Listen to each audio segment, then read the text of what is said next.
Got an extension cord for me dryer plug, so I can now run the welder. Let's see how it do. I'm not having the welder on for very long because I've got a little bit of PTSDs from accidental short circuits and electrocutions. I gotta get used to the fact that this is a spark that is okay to be near me. And of course I looked up a video of how to flux weld after I did all this. But at least I put together a nice animatic of what I should be doing next time.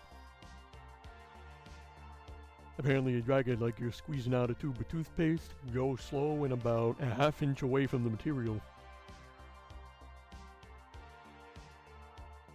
So with some practice, hopefully I'll be getting some nice metal welded parts for the power armor.